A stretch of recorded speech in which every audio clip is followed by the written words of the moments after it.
Day 101. So happy Friday the 13th. Spooky time. And it's really funny because it's Friday the 13th, and then this weekend is a full moon in Scorpio. So talk about like very haunting, eerie energy, like Halloween-esque vibes.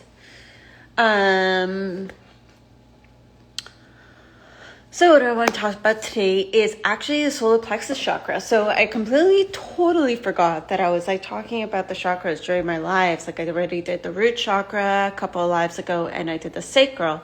And I'm like, as I was uploading all my IG lives on YouTube, because I needed to play catch up a little bit, I realized I'm like, whoa, I totally forgot about this. So I'm going to continue it and talk about solar plexus, and hopefully I won't forget so that we can get to the heart, the throat, third eye, and crown. So solar plexus, where is it located? So it's located around this part, just like below your ribs, above your belly button. And the solar plexus chakra is the color yellow. And so, like I said in previous lives, going through the chakra system is like going through the colors of the rainbow. So we had red for root, orange for sacral, and now we got yellow for solar plexus. So solar plexus, this is where our emotions lie, where our self-confidence lies, our self-esteem. It's where our ego is. And it is also like the biggest point where inner child healing comes into play, because inner child healing, a lot of our traumas and wounds sometimes is in reflect of our self-esteem and our confidence, and because those certain events trigger emotions into us of like whether doing something or not doing something, right, for the wrong reasons, because we have that fear that sits within us. And so when the solar plexus chakra is blocked and it is like the energy is not flowing through, that is usually a lack of self-esteem, feeling like there's no control in your life, lack of self-confidence, and maybe like not honoring your emotions. And so instead of like honoring your emotions and honoring what they say, whatever emotion you're feeling, you're trying to block it away. You're trying to suppress it. You don't want to feel it, especially like the low ones or the high ones, the high emotions. It's like, oh, you shouldn't feel this way, like guilty of. And so that is where you can see a blockage in the solar plexus chakra. So how do you unblock this solar plexus and start getting the energy moving up to your heart, right? Because you want the energy to move your heart, but then also on the way down, as the energy moves down, you want it to be moving to your sacral as well. And that's the whole thing of like having an unblocked chakras, is so that the energy completely moves up and down your body. And so then it like affects all the rest of the chakras.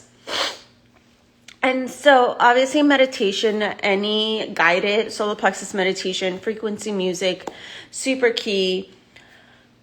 Eating food that are colors like of yellow. So like anything that's yellow, banana. What else is yellow? I could think of banana right now. It's the only one I can think of. But anything that's yellow, eating those foods yellow. And then also looking at, is there like somewhere in life where you feel like there are things that are out of your control, and is that causing you anxiety? And why is that causing you anxiety? Why do you feel like you have no sense of control? How can you tap into the unknown and surrendering to what is out there, to like you are exactly where you're meant to be, and that the universe has your back. So how can you like tap into that? How can you soothe yourself? Because that inner child within you is probably, uncomfortable, probably not feeling so good. And so how can you parent yourself? How can you soothe yourself and soothe that inner child within you? And so another way is to tap into inner child meditations and shadow work. So this is where you would be going through guided meditations to speak to the younger version of you and seeing like, why are they hurting, or why are they feeling uncomfortable? Why are they feeling unsafe? And sometimes in those meditations, either a memory will pop up, or a feeling, or a vision. Everybody's different. And if nothing pops up after the meditation, you can just free write what came up. How old were you? What version of yourself came out in that meditation? And then start thinking, okay, around that age, what was happening in your life? What can you remember? And as you free write, sometimes this is where memories pop up. Or if journaling isn't your thing, then you can voice note. So voice note and speak out loud and say, okay, what happened around the age of 6 or 12 or 20? Your inner child is not always necessarily your 6-year-old version or your 2-year-old version of you. It can be any version of you that is younger than your actual age now. And this is also going back to your 20s, to your 30s, if you are, older than me, 40s, 50s, etc. And so it is tapping into that and seeing what emotions have been suppressed in this entire time. The solar plexus is around emotions. So what emotions have you, are either currently not dealing with, or what emotions have you not dealt with in the past? Because, sometimes like we didn't know at one point, like I know I didn't know to process my emotions correctly when I was younger, and it's nobody's fault. It was just something I was not taught in school, not taught in my environment, and that is okay. And so there were certain moments that, instead of processing those emotions and sitting with the emotions, like what I would do is I would go and keep myself busy. And that was like the way I was able to heal, but I wasn't really healing. It was just a Band-Aid solution. And so I would go and like pick up a million jobs, keep myself busy, work, see friends every night, so then I don't have to deal with, the shitty event that had happened. But then fast forward to now, and doing the inner work, it's like that emotion still lives within me, and it was never properly healed correctly in my body. And so doing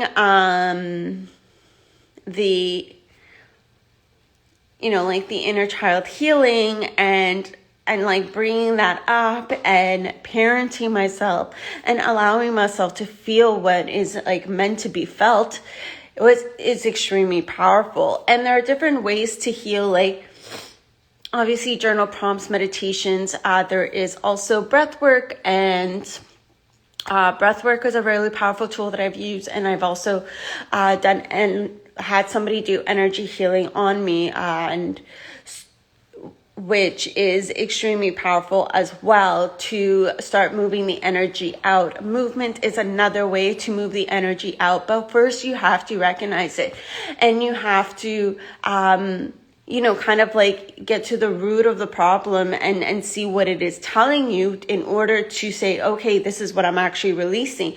Because if you don't know what it is, what emotion you're releasing, then you're kind of just like, oh, okay, kind of putting things up in the air, and you're like, okay, like, yeah, not saying that breath work or, energy healing or any of those tools don't do anything. Yes, they do work on subconscious level, and they do work on healing other things, such as like trauma that you are not aware of, especially if it's something that's been passed down through ancestral wounds and whatnot. And so the breath work and like the energetics, like the energy healing is like another kind of like tool to guide you to release, to guide you to heal.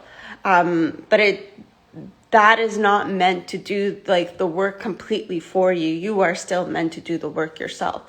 And so this is what the solar plexus is like about. It's about tapping into that so that you can build your self-esteem, so that you can build your confidence, and that you can honor every single one of your emotions you do have.